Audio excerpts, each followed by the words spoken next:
Alain, propos d'un Normand. Je suppose qu'un milliardaire jette son or au fond de la mer. Au premier moment, on veut penser que l'humanité s'en trouvera moins riche. Mais c'est le contraire qui est vrai. Les pièces d'or de cet homme étaient comme des billets souscrits par ses semblables et payables à présentation. Payables en quoi? En journée de travail dont le milliardaire pouvait régler l'emploi. Il pouvait faire creuser un lac afin de s'y promener en bateau, ou bien faire démolir ses châteaux afin de les reconstruire autrement, ou bien faire élever des montagnes au milieu d'une plaine et y faire transporter des arbres tout poussés.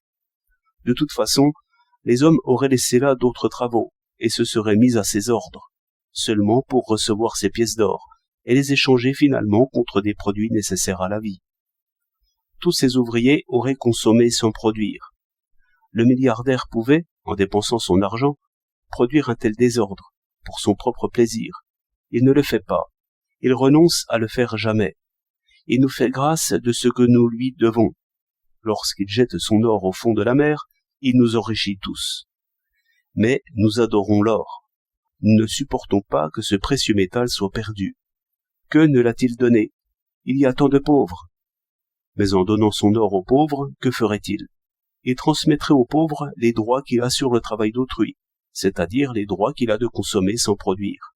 Et comme les pauvres useraient aussitôt de ce droit et consommeraient beaucoup plus en produisant moins, il arriverait inévitablement que les produits seraient un peu plus rares et la vie un peu plus chère. Autre supposition. 10 vaisseaux chargés de blé s'en vont au fond de la mer. Là, il ne s'agit plus de droit sur le travail d'autrui, mais d'un produit du travail d'autrui, et qui nourrirait des milliers de travailleurs pendant une journée. Il se passerait, dans ce cas-là, tout à fait la même chose que si le milliardaire employait le travail humain selon son caprice.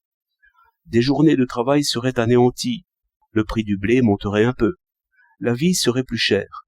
Il faudrait donc dire que ces deux opérations, noyer de l'or et noyer du blé, sont opposées par leurs effets. Qui détruit son or renonce à ce qu'on lui doit. Qui détruit son blé refuse ce qu'il doit.